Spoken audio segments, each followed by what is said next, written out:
गलत बात है। आप भी शर्म आनी चाहिए। तो आपके पास क्या सबूत है? उसने नहीं किया है। सुप्रीम कोर्ट ने उसको कन्विक्ट किया है, हाई कोर्ट ने उसको कन्विक्ट किया है। ये गलत बात है। आप बहुत शर्म आनी चाहिए, बहुत शर्म। पॉलिटिक्स साइड आप कर रही हैं। 8 साल की सजा पूरी आप कर रहे हो। I support Kuldeep Singh Sengar. Shame on you, shame on you, shame on you, shame on you, shame on you, shame on you. Delhi के जंतर मंतर पर आज उस वक्त हंगामा मच गया जब एक महिला हाथों में बीजेपी के पूर्व विधायक और रेप केस में सजा काट रहे कुलदीप सिंह सेंगर के समर्थन वाले पोस्टर लेकर पहुंच गई। रेप के दोषी के समर्थन में नारे लगते देख वहां मौजूद अन्य प्रदर्शनकारी भड़क गए। जंतर मंतर पर महिला आई सपोर्ट सेंगर के पोस्टर लेकर पहुंच गई थी, जिसके बाद वहां महिला एक्टिविस्ट योगिता भयाना के साथ उसकी जोरदार बहस हो गई। ये गलत बात है। आप बहुत शर्म आनी चाहिए, बहुत शर्म। पॉलिटिक्स साइड आप कर रही हैं। 8 साल की सजा पूरी आप कर रहे हो। महिला की और वहां विरोध कर रहे गुटों के बीच तीखी नोकझोंक हुई। पुलिस को बीच बचाव करना पड़ा। महिला अपनी मांग पर अड़ी थी कि पुरुषों के खिलाफ कानून का दुरुपयोग हो रहा है और सेंगर इसका शिकार है। वहीं योगिता भयाना शेम शेम के नारे लगा रही थी। I support Kuldeep Singh Sengar. Shame on you, shame on you, shame on you, shame on you, shame on you, shame on you, shame on you, shame on you, shame on you, shame on you, shame on you. ये क्या बात होती है? ये क्या बात होती है? ऐसे आप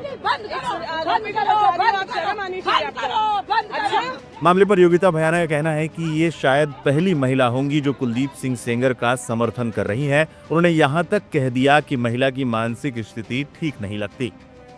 मैं सवाल पूछूंगी कि आप किस मुद्दे पर यहाँ आई है, क्योंकि वो देख देख के वो परेशान हो रही है। उन्हें नहीं समझ में आता इस तरह के लोगों से कैसे डील किया जाता है। लेकिन सवाल ये प्रशासन ने कैसे आने दिया जब आप लोगों को इतना संघर्ष अंदर आने के लिए करना पड़ रहा है? आप वही देखिए, आप वो पूछिए कि एक वो ऐसा पोस्टर लेके यहाँ आ जाती है बिना परमिशन, जो सपोर्ट कर रहा है एक रेपिस्ट को, कन्विक्टेड रेपिस्ट को। तो मुझे खुद ही हैरान है। माहौल खराब है, मनोबल टूटता है, विक्टिम का मनोबल टूटता है। आप देखिए ना, बेचारे। पुरुष आयोग की मांग की जा रही है इनके द्वारा कि पुरुषों को फंसाया जा रहा है। 97% क्राइम्स जो होते हैं महिलाओं के विरुद्ध पुरुषों द्वारा होते हैं। 1 से 2% के बीच की रेशियो आई है जिसमें पुरुष के खिलाफ महिलाओं ने कुछ किया। तो बताइए किस आयोग की ज्यादा जरूरत है? और जो आयोग है, महिला आयोग अगर है तो कितने कार्यरत हैं, कितने सक्षम हैं, आप ये सब जानते ही हैं। तो पुरुष आयोग की जो मांग कर रहे हैं, मैं उनके लिए एक मेंटल हॉस्पिटल की मांग करती हूँ। पॉलिटिकल प्रेशर में आके बयान दे रहे हैं। उन्होंने बोला कि पॉलिटिकल प्रेशर में आके जो पीड़िता बयान हो। पॉलिटिकल प्रेशर क्या होगा आप बताइए? कुलदीप सिंह सेंगर अगर एक पर्टिकुलर पार्टी को बिलोंग करता है तो उसमें क्या हमारी गलती है? अगर वो एक पर्टिकुलर पार्टी का नेता नहीं होता तो क्या हमें कुत्तों ने काटा है कि हम लोग उसको आवाज उठाएंगे? वो कोई भी हो, हम तो आवाज सबके लिए उठाते हैं। अगर वो किसी पर्टिकुलर पार्टी से बिलोंग करता है तो हम डेफिनेटली उसी के खिलाफ बोलेंगे ना। तो उसमें अगर आपको राजनीति दिखती है तो राजनीति तो अच्छा शब्द है। राजनीति तो इस देश में आप भी किसी न किसी पार्टी को वोट करते हो, मैं भी किसी न किसी पार्टी को वोट करती हूँ। अगर मैं किसी पार्टी को सपोर्ट करती हूँ तो वो राजनीति तो थोड़ी ना हो गई। जहाँ पे सत्ता में जो बैठे हैं हम उन्हीं से सवाल करेंगे। जो मेरे घर का लीडर है, मेरे घर का अन्नदाता है या जो भी कह लो, हम उसी से पूछेंगे। तो हम तो सत्ताधारी पार्टी से ही पूछेंगे। आज ही के दिन मैं रिकॉर्ड में दे रही हूँ, मेरे मतलब पोस्ट में है 13 साल पहले निर्भया के समय इसी दिन हम यहाँ थे। 29 तारीख को उस बच्ची की मृत्यु हुई थी, तो लगातार हम प्रोटेस्ट कर रहे थे। आज ही के दिन राहुल गांधी आए थे इधर, हमने उन्हें खदेड़ के भगा दिया था। क्या वो राजनीति थी? वो आक्रोश था। आज भी वो आक्रोश है। उस टाइम निर्भया के लिए था, आज सत्ता पलट गई, सब कुछ पलट गया, पर हम आज बेटियों के न्याय मांगते रहते हैं। पार्टी कोई हो, कोई भी आके चली जाए, पर बेटियों पर राजनीति वो करते हैं राजनेता, हम नहीं करते। हम तो आज भी खड़े हैं। कौन है सेंगर का समर्थन करने वाली ये महिला? तो गलत बात है। आप भी शर्म आनी चाहिए। इस महिला का नाम बरखा त्रेहान है। बरखा त्रेहान भारत में मेंस राइट्स एक्टिविस्ट के रूप में प्रसिद्ध है। उनका मानना है कि जिस तरह महिलाओं के लिए महिला आयोग है, उसी तरह पुरुषों की समस्याओं को सुनने के लिए भी एक आयोग होना चाहिए। वो पुरुष आयोग नामक एनजीओ के अध्यक्ष हैं। मैं बिल्कुल पीड़िता के साथ खड़ी हूँ, लेकिन यहाँ आने का जो उद्देश्य है वो ये है कि आए सपोर्ट कुलदीप सेंगर। बेल उनका अधिकार है और जितनी सजा उनको काटनी थी, 8 साल की सजा उन्होंने काट ली है।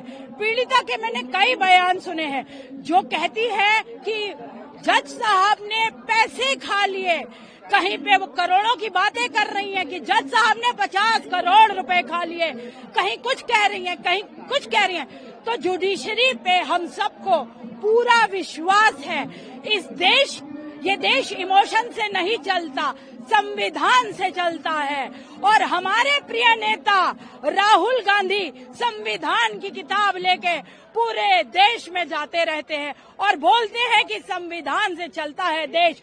लेकिन ये दिल्ली हाई कोर्ट का जो फैसला आया, उसके बाद उन्होंने जो रवैया किया है, जो दिखा है हम सबको, वो बहुत निंदनीय है। सोशल मीडिया पर बरखा के कई ऐसे वीडियो भी हैं जिसमें वो सेंगर का समर्थन करते हुए नजर आई थी। उन्नाव केस, कोर्ट पर दबाव बंद करो मैडम। अपने ही फैमिली पर केस करने वाली लड़की जब कानूनी दांवपेच में फंसी तो कहती है जज बिका हुआ है, पर यह कैसे हुआ? इससे पहले रविवार को जंतर मंतर पर उन्नाव रेप केस की पीड़िता ने एक बार फिर कहा कि अगर सीबीआई जो आज कर रही है पहले किया होता तो शायद आज ये दिन ही नहीं आता। मुझे सुप्रीम कोर्ट पे भरोसा है कि मुझे न्याय देगा और मैं अपने साथ में हर बहन बेटियों की आवाज़ उठा रही हूँ ताकि हर बहन बेटियों को हमारे से न्याय मिले। मैम एसएलपी भी सीबीआई द्वारा डाली गई है सुप्रीम कोर्ट में, क्या कुछ आप देख रहे हैं? सीबीआई जिस तरीके से रुख कर रही है इस केस में, जिस तरीके से रुख कर रही है, एसएलपी अगर ये चीज़ पहले करती तो मुझे न्याय मिलता, उनकी बेल खारिज होती, ताकि हमारे साथ उन्होंने गलत किया, रेप किया, उसके बाद मेरे पिता को मार दिया, परिवार की सुरक्षा हटा दी, पैरोकारों की गवाहों की सुरक्षा हटा दी, जो मेरे केस में खास इम्पोर्टेंट जमानत ले रखा है, उनको खतरा बना हुआ है हर तरीके से। मेरे बच्चे हैं, मेरे हस्बैंड की जॉब छूट गई है, नौकरी से निकाल दिया गया, मेरे बच्चे असुरक्षित घर में पड़े हैं क्योंकि खतरा बढ़ा, अगर उनको दबाना होगा तो मेरे बच्चे उठा लेंगे। सीबीआई ने बेल के विरोध में ही एसएलपी डाली है सुप्रीम कोर्ट में। जी डाला है, अच्छा उन्होंने, ठीक है। अगर यही चीज़ मेरे सर के साथ में खड़े होकर हाई कोर्ट में करते तो क्या पता वो जज साहब सुन लेते। वो आप यहाँ संसद मार्ग थाने के पास मौजूद है, आगे की क्या योजना है? मेरी आगे मेरे सर का फ़ोन आया था महमूद प्राजी का, मैं संसद मार्ग थाने में मिलूंगा आपको, लेकिन थोड़ा सीआरपी की गाड़ी ख़राब हो गई थी। गाड़ी ख़राब होने के कारण गाड़ी थोड़ा बनी, फिर उसके बाद में यहाँ आई, लेकिन सर यहाँ नहीं मिले। मुझे बोल रहे हैं आप जंतर मंतर आइए, हम वहाँ पे मिलते हैं, उसके आसपास बगल में मिलते हैं। प्रोटेस्ट आप करेंगे जंतर मंतर पे? जी करना है। आगे की क्या योजना रहेगी जिस प्रकार से मामला चल रहा है कोर्ट में? आगे की ये योजना है कि मैं अपनी लड़ाई लड़ूंगी, मुझे न्याय मिलना चाहिए। मैं भी देश की बेटी हूँ, मैं भी प्राइम मिनिस्टर जी की बेटी हूँ, माननीय मुख्यमंत्री जी की बेटी हूँ। जंतर मंतर की तरफ आपको जाने दिया जा रहा है क्या? जी हम जाएंगे, हमें लेके जाएंगे, ऐसा कुछ नहीं है। सुरक्षा में ऐसी कोई दिक्कत नहीं, हम जहाँ बोलते हो लेके जाते। बस ये है कि उन्होंने बोला कि एप्लीकेशन में तुमने डाला क्यों नहीं, लेकिन मैंने यहाँ के लिए डाला था क्योंकि सर यहाँ पे थे। अब यहाँ सर नहीं है तो यहाँ बोले कि बेटा लेट हो गया, हम यहाँ उठ के वहाँ चले गए, आप वहाँ आ जाइए। प्रदर्शन में आप अकेले आई हैं और भी हैं? और भी लोग हैं।